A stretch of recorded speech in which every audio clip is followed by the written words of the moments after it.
संबंधों में तनाव के कारण। जैसा कि आप जानते हैं कि भारत में संघात्मक शासन प्रणाली है और संघात्मक शासन प्रणाली में संघ और राज्यों के बीच में शक्तियों का बंटवारा होता है और ये शक्तियों का जो बंटवारा है वह संविधान में वर्णित सूचियों के आधार पर है। तथापि जहाँ शक्ति है वहाँ संघर्ष है।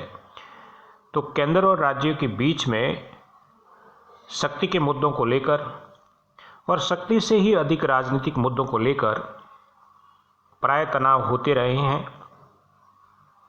और इन्हीं तनाव का दूसरा नाम केंद्र राज्य संबंधों में तनाव या केंद्र राज्य संबंधों में विवाद के मुद्दे हैं। प्रश्न यह है कि केंद्र और राज्यों के बीच में तनाव उत्पन्न क्यों होता है। तो केंद्र जो है वो राष्ट्रीय सरकार है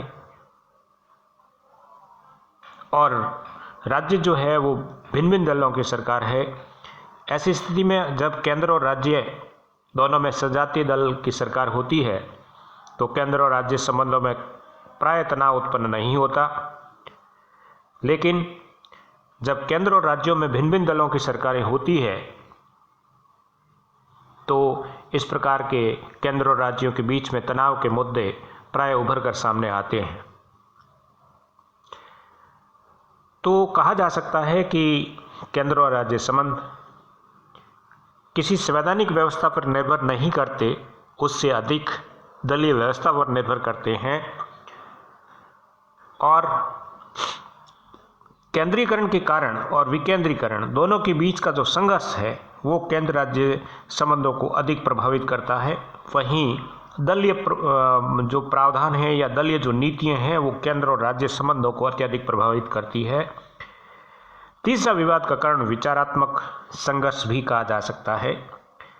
लेकिन मोटे मोटे रूप से केंद्र और राज्य जो संबंध है उनमें जो तनाव उत्पन्न होता है उनमें एक बड़ा कारण राज्यपालों की नियुक्ति और राज्यपालों के द्वारा निर्वाह की गई राजनीतिक भूमिका या संवैधानिक भूमिका भी रही है। राज्यपाल की नियुक्ति को लेकर केंद्र और राज्यों के बीच में अक्सर विवाद रहे हैं। वहीं राज्यपाल भवन जो भी है वो भी अपनी भूमिका को लेकर कई बार चर्चा का विषय रहता है और केंद्र और राज्य के बीच में विवाद उत्पन्न होते हैं।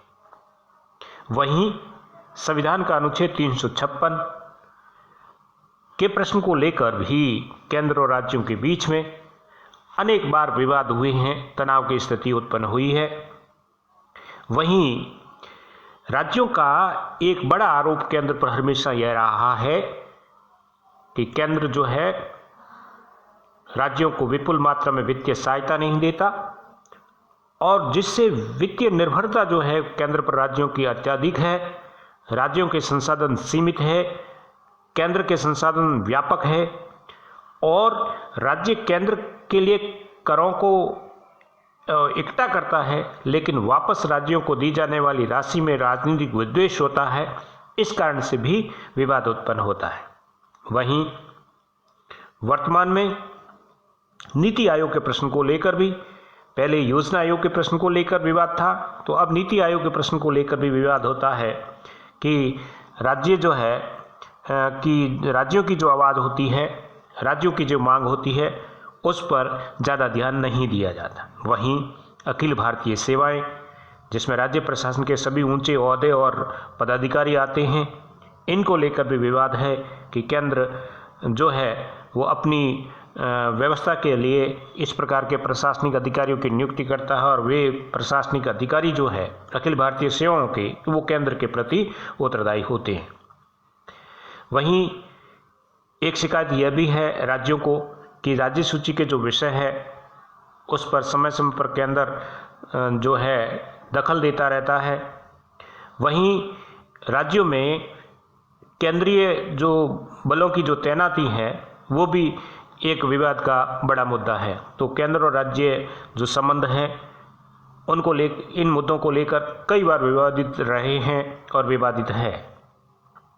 वहीं केंद्र राज्य संबंधों का ठीक से रहना, स्वस्थ रहना, अच्छी तरीके से रहना संघात्मक शासन प्रणाली के लिए बहुत ज़रूरी है, क्योंकि संघात्मक शासन प्रणाली का दीर्घजीवी होना इसी बात पर निर्भर करता है कि केंद्र और राज्यों के बीच संबंध जो है वो ठीक ढंग से रहें, अच्छी तरह से रहें। अभी भी अपने यहाँ केंद्र और राज्य जो संबंध है वो पूर्णतः परिपक्व और स्थिर नहीं है, इसलिए समय समय पर आयोगों की, संवैधानिक निकायों की और व्यवस्था की जाती रही है ताकि केंद्र राज्य संबंध मधुर बने रहें। और इसमें सबसे बड़ा प्रयास जो था वो सरकारी आयोग का गठन था।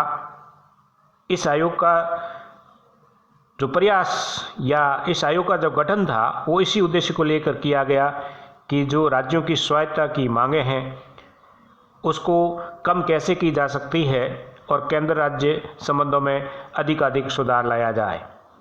यह आयोग, जिसको सरकारी आयोग कहा जाता है, इसका गठन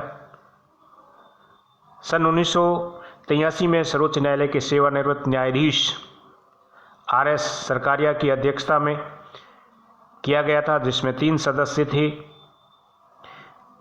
इसकी अध्यक्ष RS सरकारिया और B शिवारमन और RS सेन। इस आयोग ने केंद्र राज्य संबंधों में सुधार के लिए 247 सिफारिशें दी।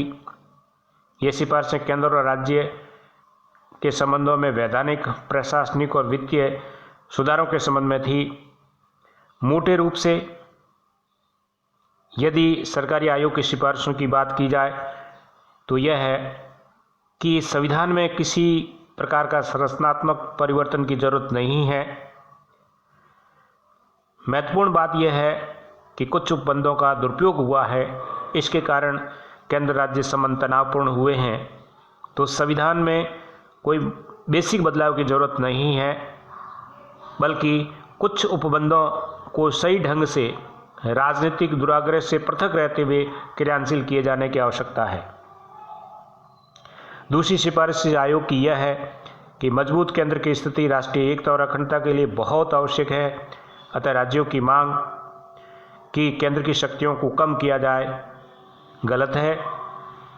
वहीं तीसरी सिफारिश इस आयोग ने की कि अखिल भारतीय सेवाएं एकीकरण के लिए और राष्ट्रीय एकीकरण है उसके लिए बहुत आवश्यक है।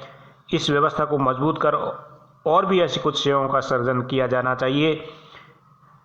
चौथी सिफारिश ये थी कि जहां तक संभव हो केंद्र तथा राज्यों की सहमति के बाद ही राज्यों में केंद्रीय बलों की तैनाती की जानी चाहिए, लेकिन अगर संकट का समय हो तो ऐसी सहमति लेना आवश्यक नहीं है। वहीं संविधान के अनुच्छेद 155 में संशोधन कर ऐसी व्यवस्था की जानी चाहिए कि राज्यपाल की नियुक्ति से पहले संबंधित राज्य के मुख्यमंत्री से विचार विमर्श कर लिया जाए। वहीं राज्यपाल का जो अवधि होती है, पदावधि होती है, वो लगभग 5 वर्ष रहती है, तो समाप्ति से पहले असाधारण परिस्थितियों में ही उसे पद से हटाया जाए, नहीं तो राज्यपाल को हटाया नहीं जाए, उनको अपना कार्य करने दिया जाए। वहीं कराधान की शक्ति जो है वो संसद में ही नियत रहनी चाहिए, जबकि अन्य शक्तियों को समवर्ती सूची में शामिल किया जाए। राष्ट्रपति के विचार रखे गए विधेयक पर असहमति की स्थिति पर स्पष्ट कारण राज्य सरकार को बताया जाना चाहिए।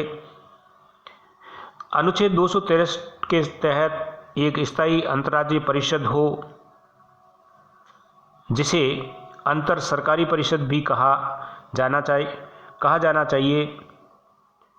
निगम कर की कुल प्राप्ति को राज्यों के साथ निश्चित सीमा में बांटा जाना चाहिए।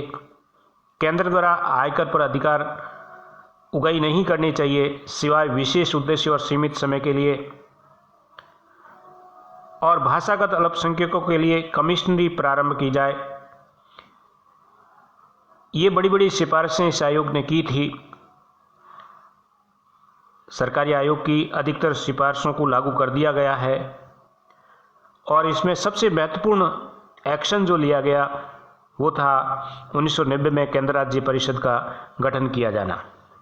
फिर केंद्र राज्य संबंधों के संबंध में दूसरा आयोग जिसे पुंछी आयोग कहते हैं, जिसका गठन 2007 में केंद्र सरकार ने भारत के पूर्व मुख्य न्यायाधीश श्री मदन लाल पुंछी की अध्यक्षता में किया। इसमें 5 सदस्यों को शामिल किया गया। इस आयोग ने 2010 में अपनी रिपोर्ट प्रस्तुत की जिसमें निम्नलिखित सिफारिशें दी है। फर्स्ट, राज्यपाल की नियुक्ति केवल केंद्र सरकार की इच्छा पर ही निर्भर नहीं होनी चाहिए, वरना उसका कार्यकाल भी निश्चित होना चाहिए।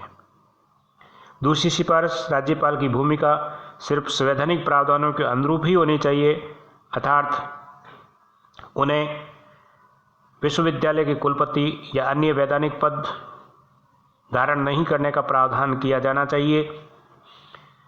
वहीं संविधान के अनुच्छेद 352 और 356 को लागू करने का विकल्प अंतिम होना चाहिए, इससे पहले नहीं। वहीं अनुच्छेद 355 के अनुसार राज्यों में सुरक्षा करना संघ की जिम्मेवारी है, इसलिए इस संदर्भ में केंद्र के हस्तक्षेप को लेकर एक संवैधानिक एवं वैधानिक रूपरेखा बनाने का प्रावधान किया जाना चाहिए।